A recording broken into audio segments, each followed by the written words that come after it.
You can see me. Wonderful to be talking to you again. I am, as you may well know, the author of the Rangers Apprentice series and also the Brother Band Chronicles. I think there's something like 20 books out there now in those two series. Something I love doing, and usually I love getting around and meeting you, not giving away too many secrets about what happens in the new books. Let's have you start sending in some questions, and I'll do my best to answer them. How would that be? That's great. We do have a first question for you, John. It's from Kate, and Kate says, how did the idea for Rangers Apprentice come about? I've never been asked that before, Kate. It actually began, I find it interesting, I'd wanted to write books all my life, and I'd tried. I'd written books and submitted them and got them rejected. These ones were never intended to be books. I started writing a set of short stories for my son Michael, who was about 12, I think, at the time, and he wasn't a very keen reader. In fact, he wasn't a reader at all. And I sort of thought if I wrote a series of stories basically with him as the central character, although I never told him that, but I based the central character on him. And I gave that central character all his attributes and his likes and his dislikes and his hobbies. It might get him to understand that reading could be exciting and involving and make you laugh, make you cry, make you get scared. So I started writing this set of stories about a young man called Will. And Will was an archer because that happened to be one of Michael's favourite hobbies. So that's where they began. Our next question is from Heather, and Heather says, what happens with Rangers that don't make it through training? Ooh, that's such a good question, Heather. I would imagine, I've not yet to meet one who didn't get through training. The selection process is pretty strict, so I think by the time they're selected for training, there's a pretty sure bet they'll get through. But I would think the ones who don't would go into something like the King's Scouts or the Queen's Scouts. They'd certainly work with the army. They'd become guides, that sort of thing. Yeah, it's a very good question. It's never occurred to me. Great. Our next question comes from T. And, they're coming in so fast they're getting away from us. Sorry, John. That's okay. I'll just speak faster. Okay. The next question says, within the universe, what are the origins of the Rangers? How did they come to exist? I think that's actually described in one of the books. I have no idea, to be perfectly honest. They came to exist because there was a need for a central, if you like, group of people who responded to the king rather than to the 50 barons who run the fiefs. So there was a need to have an intelligence unit who could answer directly to the king and carry the king's authority around all the 50 fiefs of Araluen. So that would be how they came about. The next question is from Sarah, and Sarah wants to know, do you have any plans for touring next year once things open up a bit? What would you like to do? Oh, look, I've often said, I never want to do any more tours. Usually I say that at the end of a tour when I'm exhausted. Yeah, I've really missed it. I would love to do more touring. And if things open up, but I don't know when that's going to happen. I certainly want to go back to the Netherlands, which is one of my favourite spots, and I would hope to go to America, but I have to be invited first because it costs the publishers a lot of money to take me around those places. Our next question is from Maya, and Maya wants to know, what is your favourite Rangers Apprentice book and why? I have quite a few favourites. I obviously love the first book because it was the first book, and I love number 4 because that sort of settles that first story outline, and there's terrific battle in there. I like number 7. Did I mention 5 and 6? They're quite good. Probably, my favourite is the Emperor of Nihonja, because it commemorates my son's, Michael's, father-in-law, whose name was Shigeru, which is also the name of the emperor. And the real Shigeru is no longer with us, sad to say, but his family were very pleased when I decided that I would call the Emperor of Nihonja Shigeru after their father.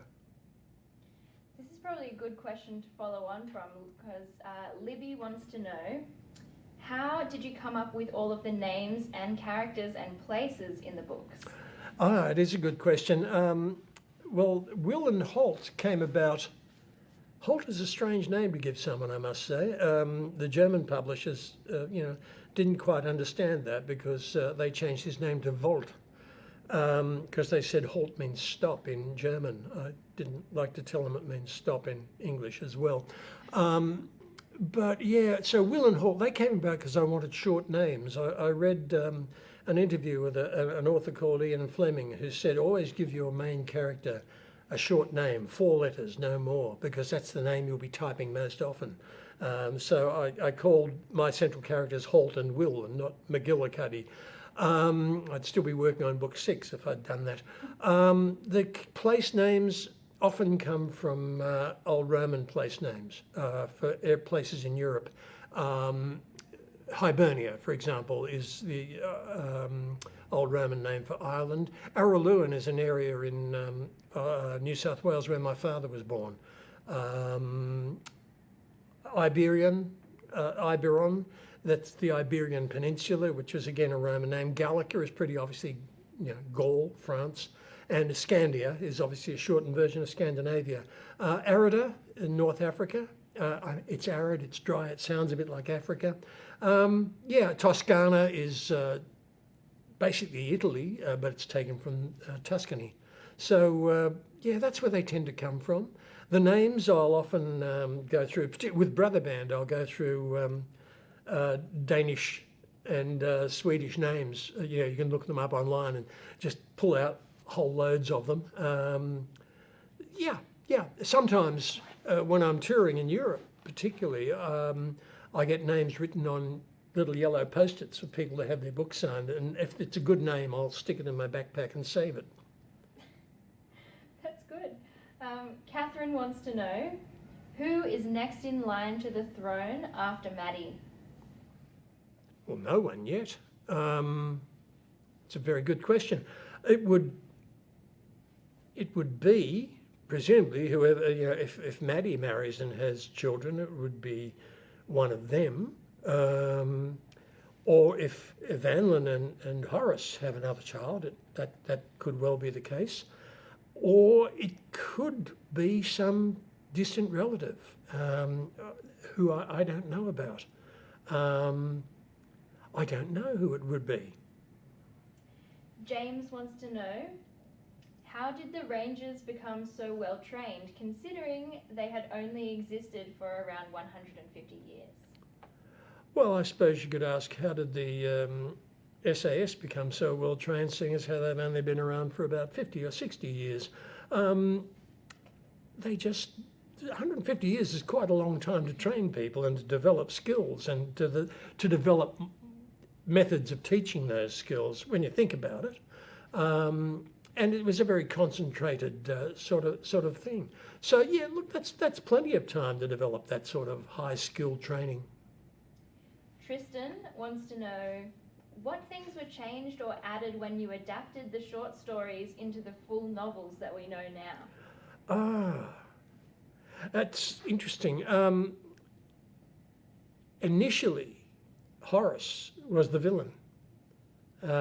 He was, in the short stories, he was Will's antagonist, and they actually fought a duel.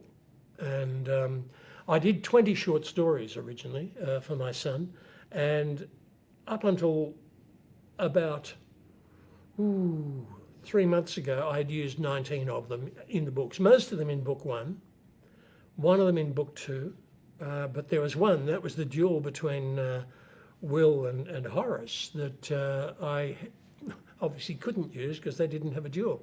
But I used the idea of that duel and how Will decided to fight the duel in the latest book that I've just written, which is not yet published. Jordan has a question. How do you feel that a story you started writing to inspire your son ended up inspiring so many other children as well? I am totally gobsmacked and absolutely delighted. And to hear that, and I often have emails from readers who point out that my stories, my books have introduced them to the joy of reading. And that to me is absolute joy. I'm so very proud of it. Rebecca wants to say, will you do another short stories book where we get a little bit of a backstory on the other characters? She also says, I visited Araluen last year in honour of you. I think there should be a little monument to me in Araluen. Will I do another short stories book? I don't have one planned. I've got, the current book is the Missing Prince, and I've just handed in about 2 months ago the sequel to that book. I have another Brother Band book planned, and I've just planned 2 more Royal Ranger books. So I've got a pretty full dance card at the moment. I don't have any plans for short stories. The reason I did the short stories book was to give myself a little bit of time and to make sure that I originally planned to finish the series on the 12th book, and I wanted to make sure I'd covered all my bases and I didn't have something else to write. I never say never anymore, but I don't have anything planned immediately. The next question is from Bella. She says, what other books inspired you? Are you a Tolkien fan? Oh yeah, you'd have to be a Tolkien fan. The only argument I've got with Tolkien is he just takes himself so seriously. And I never tried to write a book in Elvish. But obviously wonderful, wonderful stories. I particularly love the end of The Lord of the Rings, where the hobbits go back to the Shire and get rid of all the people who've taken over there. I love David Eddings' books about a trainee magician or wizard. Who else? I had to stop reading fantasy because once I started writing fantasy series, you have to be very careful you don't steal ideas unwittingly steal ideas from other authors. So I had to get away from reading them. But David Eddings was the first fantasy author I think I've read who showed you could have a sense of humour. Some of the events in his books are hilarious, and I really thank him for showing me that. Cecilia says, would you like to trade lives with anyone in the books? No, I'm too fond of running hot water. I'm pretty happy with my life, actually. I mean, it's an absolute joy to have. I've always wanted to be an author, and to now be sitting, and I realised the other day that there's nearly 20 books, maybe there are 20 books in the series now, or in the 2 series. That's something I really had started to think was never going to happen for me. And to have had it happen, I don't think I'd trade anything with anyone. Sam has a question. How did you come up with the Wargles? Could there be other fantasy creatures around the world? Look, there well could be. In fact, I've just done a storyline for another Royal Ranger book where the Wargles come back. How I came up with them, I realised when I first started writing the series, I had a protagonist who was 15, 16 years old and armed with a bow and arrow. And I thought mothers would not like their children reading a book where the hero, the 16-year-old boy, goes around shooting people. So I thought I needed a non-human adversary, and the Wargles seem to fit the bill. They're not humans, they're sort of dreadful, scary creatures, and if a Wargle gets shot, who's going to be sad about that? In fact, in the second book, The Burning Bridge, There's a scene where Will and Evangeline, as she was then, Cassandra, are trying to set the bridge on fire, and Will is holding off a mixed force of Wargles and Scandians, and it's noticeable that Will, this expert shot with a bow, whenever he shoots at a human being, a Scandian, he somehow he misses. Something gets. Usually, a Wargle will stand up in front and get hit instead. But he never misses the Wargles, but he always does miss the Scandians. So that I needed them, and I realised that's why so many fantasy writers do have monsters in their books. It's things for their heroes to do damage to. Put it that way. So yeah, that was where they came from, and the Kalkara, and I think I've had other fantasy beasts since then, a couple of them anyway, but there will be more in oncoming books. Great. Jasmine says, have you considered a Rangers graphic novel, and also You Rock? Oh, that's very kind of you, Jasmine. Yes, I have actually. That's probably the next stage. We keep talking about it. I'm a little reluctant to have the characters actually depicted, because I like people creating their own image, how they see Will. For example, very early on, I had a school class that I was talking to, and we asked them to draw, each of them to draw a Wargle, and they came up with a dozen different versions.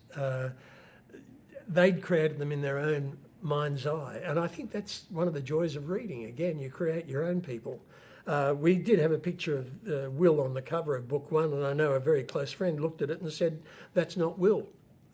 She'd never seen him that way. But yeah, I think a graphic novel, I think it's getting time to look at that. Great. Heather says, how many books are you planning? Do you have a limit for the series that you are doing? I was listening to the soundtrack of Wicked today, Unlimited. I don't put limits anymore. Originally I said I'd do 12 Rangers Apprentice books. And yet when I wrote the 12th one and introduced, and I knew from the time I wrote book 4 that the 12th one would introduce the first female ranger. I knew her name was going to be Maddie. And when I wrote that 12th book and I saw Maddie and Will operating together, I really liked it. To me, it was a real breath of fresh air in the series and a real new direction. And I really liked them as a pair. So I thought, I think I'll just keep going. So no, I don't set any final limits on it anymore. I think as long as ideas occur, I'll do them. As long as you keep reading them. And thank you for saying I rock. Was it you that said I rock? If it wasn't, whoever said it, thank you. Alex has a question. They say, who is your favourite villain in the series? Oh, that's such a... Well, I do like Morgareth, or as he's known in America, Morgareth. It's one of the interesting things I've found, that Australians and Americans have a different pronunciation form. We'll use Morgareth. We tend to emphasise in a 3-syllable word the middle syllable, where Americans tend to emphasise the first syllable. So they'll say Morgareth.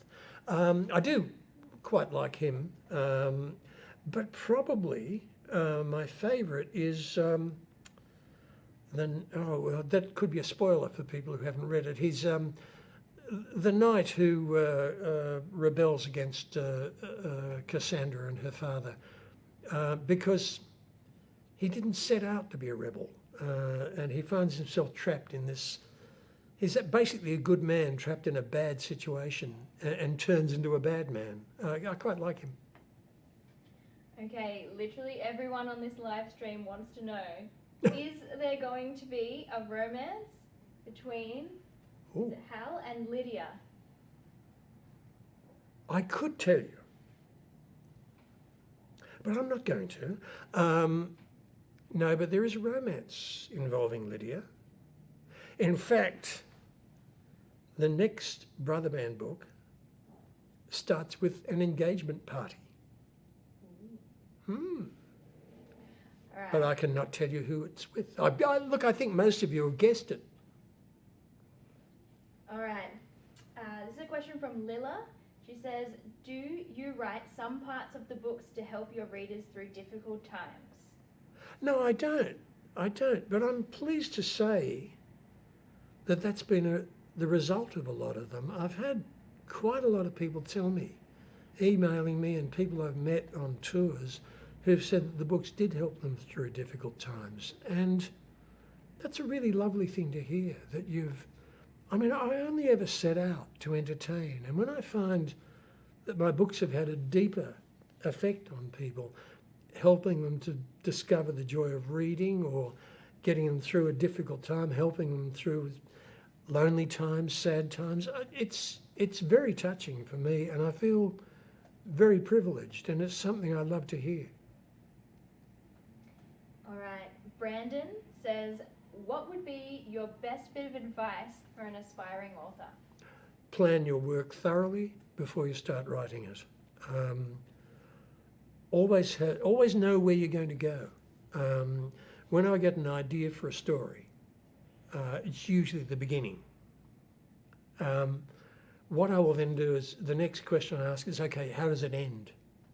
And if you know the beginning and the end of your story, it's a lot easier to work out how to get from one to the other. And it's a lot easier to salt in clues and situations that will lead you from one to the other. So I will spend a few months thinking of the beginning and the end and roughly the middle, and then I start putting down events that might happen through that middle period. And I just jot them down at random. I don't sit down for hours at the desk doing that. I might do it while I'm out walking the dog or playing golf. I take notes, and then I'll sit and put those into a cohesive story outline. First of all, I do a 4-page outline, and then I do a chapter-by-chapter breakdown with maybe half a dozen lines to each chapter. And I print that out. I allow about 40 chapters to each book. It's usually around there.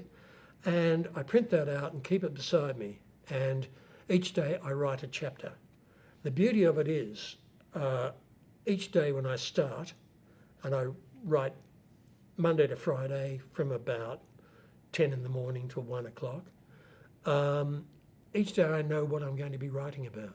So I don't sit down and go, oh, what do I say today? I'll think about it tomorrow.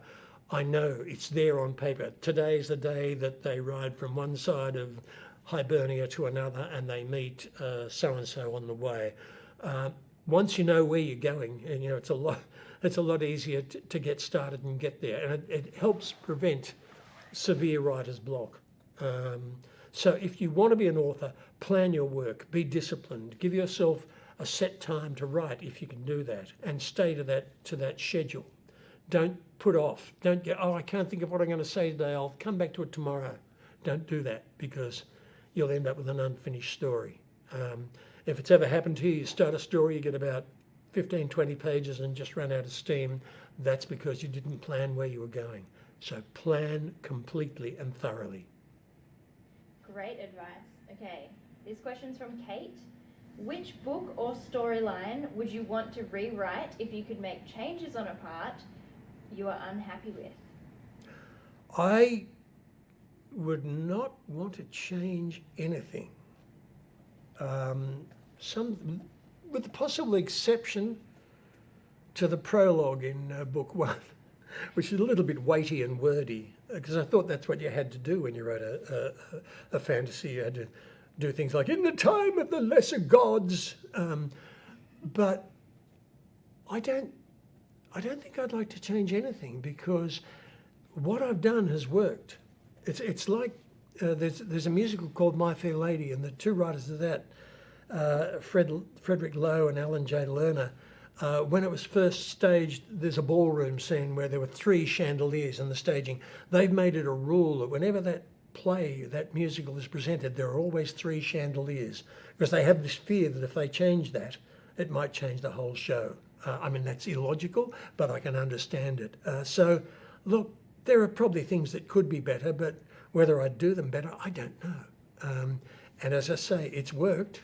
So I don't think I'd mess with something that's worked. Great. John, we have 5 minutes from the end, so we're going to do a spoiler section. Okay. So if anyone has any questions about the books that would spoil the missing prince, now's the time. Or log off now if you don't want to know the spoilers. Ready. The first question is from Declan. Declan says, how was the code agreed on at the very start? How did it stay secret?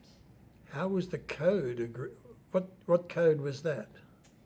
Declan does not specify what code. We could move on to the next question. Yeah, come back to us, Declan. We're going to come back. With what code are you talking about? Milani has a question. Can Maddie juggle her way out of anything? The cliffhanger had me yell, no! Oh, you've read it already. Can she juggle her way? Well, she's not a really good juggler. That was the problem. She's capable. If you, I sort of identify with this because if you read the acknowledgement at the end of the book or at the start of the book, I'm not sure where it is now. I acknowledge a guy called Joel Salem who taught me to juggle, or tried to teach me to juggle. He taught me the basics of juggling. I was not very good at picking them up. I know the theory, the practice is something else. So I sort of feel, yeah, Maddie's not the best juggler. She's a very good knife thrower. That's why her act becomes more knife throwing than juggling. Great. Declan has clarified for us. He's talking about the King's Code. How did the King's Code... The King's Code? ...get agreed upon? Are you talking the code that the lamp code that they use in the fork? You can't answer me, can you, Declan? I'm still not sure what the King's Code might be. The Latin saying about kings? Oh. A few people are trying to clarify and help Declan. Thank you, everyone. Oh, is this the peace between kings? How did it originate? It was just a saying that I thought they should have between them. It only became a code phrase, so that a recognition phrase, so that when Will and Maddie go to Gallica, they can identify themselves to the Gallican king. It originated just as a saying I think it's on a coin. And I guess that idea came from a relative of mine who's a rear admiral in the Australian Navy, and our servicemen carry medallions with them that they hand out when they meet someone that usually has a phrase on it, which might be, allies since 1945, that sort of thing. That was where I got that idea. Declan says that's it, that's the one. Oh, Very okay. excited Right. you've answered the question Okay. he was looking for. Okay, Danny has a question. It says, Maddie doesn't seem to have many friends her age, like Will had. Are we going to see any? Maybe some other female rangers? Whoa. Well, she does have her maid. What's her name? Ingrid. We might see a bit more of Ingrid, who accompanies her on the ride back to Araluen from Redmont. And Ingrid, I seem to recall, is a bit of a dab hand with a riding crop disguised as a club, or a club disguised as a riding crop. No, she doesn't have many close friends, but then again, she is a princess, and princesses often don't have close friends. They tend to have, she's been raised in a fairly rarefied atmosphere, and now she's moved into this very secretive group of people, the Rangers. The Rangers are her friends. I would guess that she would have friends among her year that she would meet once or twice a year at the gathering. When she's, for example, a fourth year student, she would know others there. But, Will had friends because he was raised in an orphanage, so that he had those 4 friends there. I might have to look at that. I can't have Maddie being lonely. This is our final question. It's from Anya. It says, when is your next book coming out? I finished this book in one sitting and I can't wait for more. Well, I'm afraid you're going to have to wait. I believe the next book is out in October. Not this October. Next October, that's 2021. You're going to have to start rereading. Yes, that's right. And that will be, yes, it'll be the follow-up to this book. So that will be probably the longest dangling cliffhanger I have had.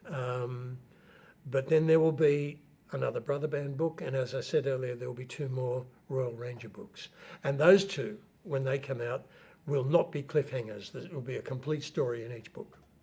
So, thank you for your questions. Great. Thank you so much for speaking to us, John. We're going to end the live stream now, but thank you. It's been such an honour to hear from you.